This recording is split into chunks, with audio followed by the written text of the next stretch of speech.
Dan pemirsa untuk mengetahui kesiapan sekolah tatap muka di Jateng, kami telah tersambung dengan PLT Kepala Dinas Pendidikan dan Kebudayaan Provinsi Jawa Tengah Hari Wuljanto. Apa kabar Pak Hari? Terima kasih telah bergabung bersama kami di Metro News. Ya, kabarnya baik-baik, sehat selalu, Mbak.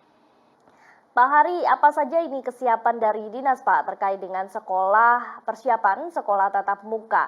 Kemudian juga ada berapa sekolah yang rencananya akan menggelar uji coba?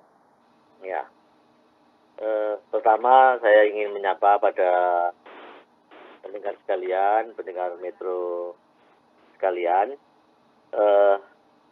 Kami Jawa Tengah akan memulai persiapan uji coba pembelajaran tatap muka. Kesiapan yang kita lalui sebenarnya sudah sangat jauh. Sejak tahun 2020 kita sudah memulai yang namanya tahap simulasi atau pemodelan. Kita mengamati bagaimana pemodelan pada 36 SMA SMK di Jawa Tengah yang telah melaksanakan uji coba tahap simulasi itu dengan pengaturan protokol kesehatan di sekolah, termasuk penyiapan pengaturannya pembelajaran, baik sebelum kedatangan, pada saat siswa belajar, maupun saat anak-anak pulang. Kemudian kita juga sudah menyiapkan tim di masing-masing cabang dinas, termasuk pemantauannya, pengawasannya, pembimbingannya, dan pelaporannya serta evaluasinya. Maka memasuki awal April ini kita berusaha masuk ke tahap kedua, Mbak, yaitu dengan melakukan uji coba tahap pertama. Uji coba tahap pertama ini dimaksudkan untuk menyiapkan kembali sekolah-sekolah kita yang akan nanti melakukan pembelajaran tatap muka pada bulan Juli. Sehingga sebelum bulan Juli nanti kita akan masuk uji coba yang lebih luas. Kita coba deh untuk 2 minggu pertama ini kita lakukan uji coba tahap 1 yang namanya rintisan. Apa tujuannya? Untuk memantapkan kesiapan sekolah di dalam menyiapkan protokol kesehatan sesuai dengan pedoman pembinaan dan pengawasan yang diterbitkan oleh Kemenkes.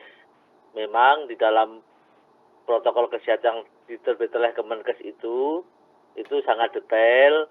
Mudah-mudahan sekolah-sekolah kita bisa menyiapkan lingkungan pembelajaran maupun lingkungan kelasnya, jadwalnya dan sebagainya dengan standar.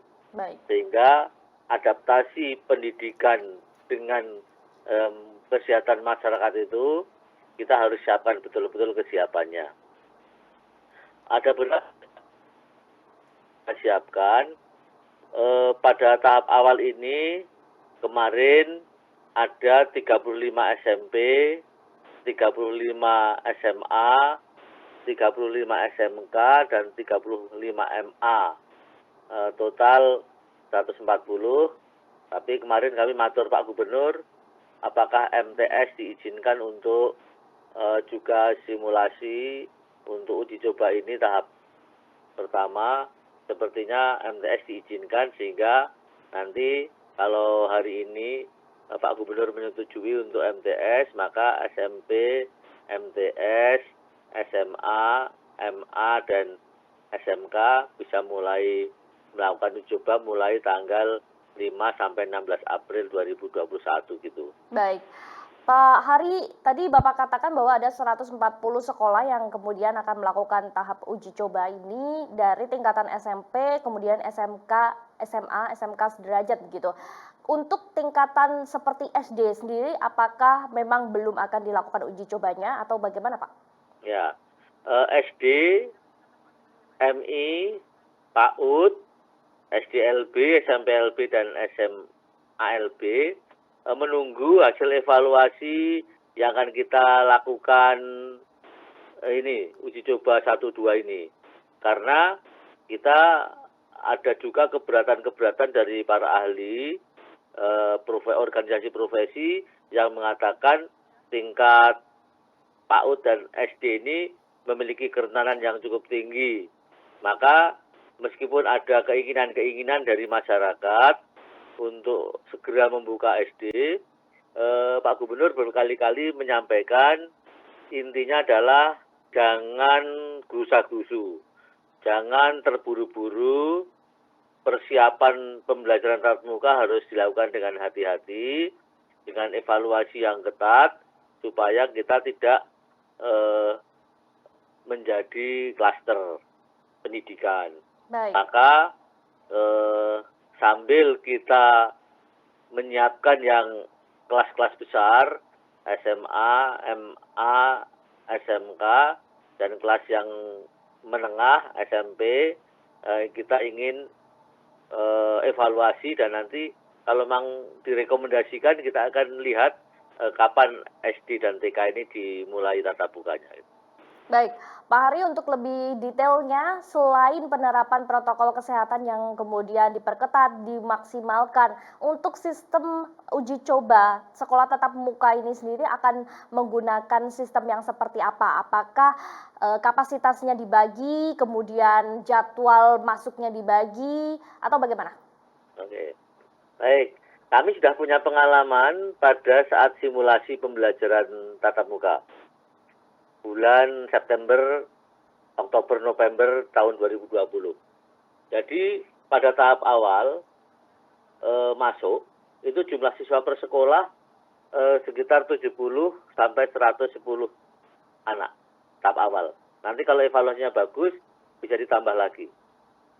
Yang kedua, jumlah jam pelajarannya per hari maksimal 4 jam pelajaran.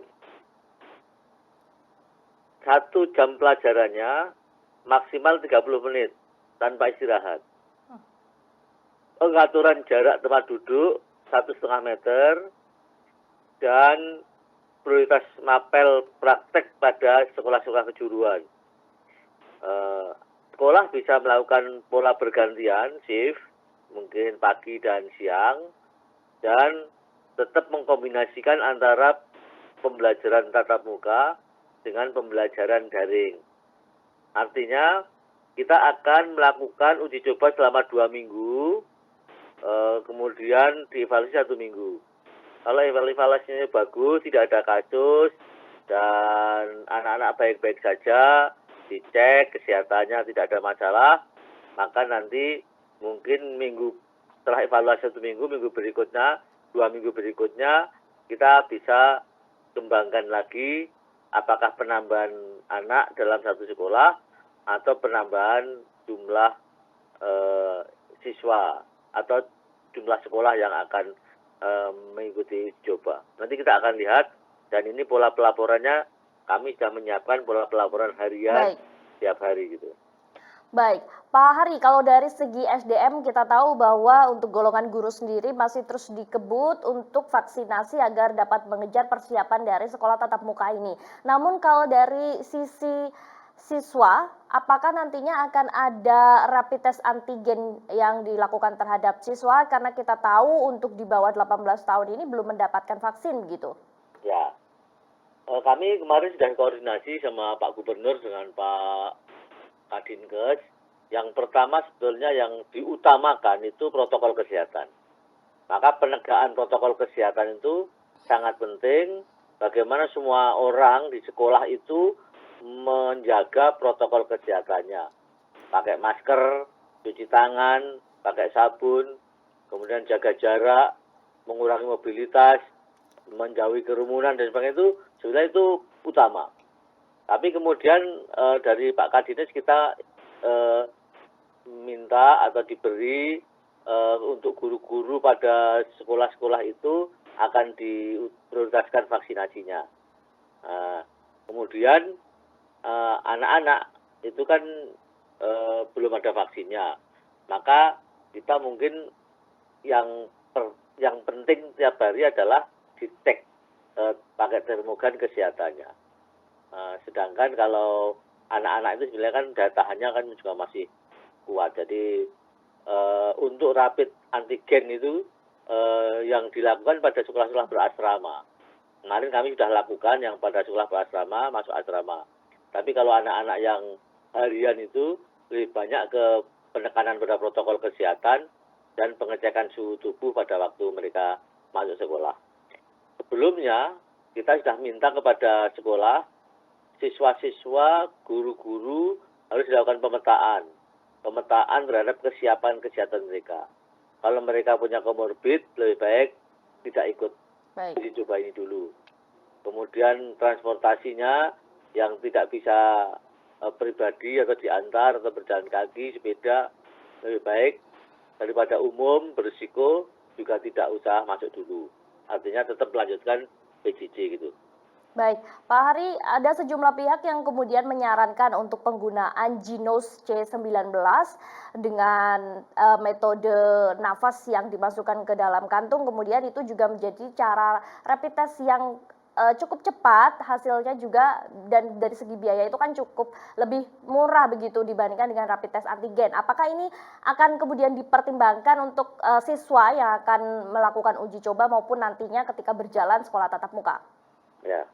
Nanti kami konsultasikan dengan Kepala Dinas Kesehatan, tapi kalau kami konsentrasinya kepada para pendidik yang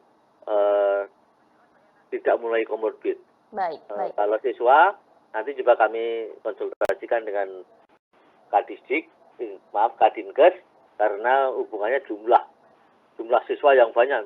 Kalau 140 kali 140 kali siswanya 100 saja kan sudah banyak. Nanti tambah lagi ketersediaannya bagaimana, kita harus koordinasi dengan Kadinkes. Baik. Pak Hari, terakhir bagaimana kemudian dengan orang tua yang misalnya belum mengizinkan anaknya untuk mengikuti sekolah tatap muka, karena ini tentu kembali lagi pada izin dari orang tua atau wali masing-masing murid begitu. Apakah nantinya juga akan tetap disediakan untuk pembelajaran daring atau bagaimana? Ya, bagi orang tua yang masih keberatan tidak diwajibkan untuk memasukkan anaknya, Bu, tetap daring, karena meskipun tatap muka, ini kan juga tetap daring. Jadi kombinasi blended learning. Misalnya 110 anak itu mengikuti uji coba tatap muka. Tapi selepas dia pulang kan dia juga masih tetap daring. Karena tatap muka kan hanya 2 jam pelajaran misalnya. Yang jam pelajaran lain kan tetap daring. Kemudian mungkin tidak setiap hari masuk. Setiap hari masuk misalnya Senin masuk, Selasa daring, Rebu masuk, Kamis daring, kan itu juga tetap daring. Artinya bagi orang tua yang keberatan tidak masalah. Baik. Silahkan tetap menjalani daring, dan mungkin daring ini nanti ke depan menjadi moda pembelajaran kita selanjutnya. Baik. Terima kasih Pak Hari Wuljanto telah bergabung bersama kami di Metro News. Selamat beraktivitas kembali.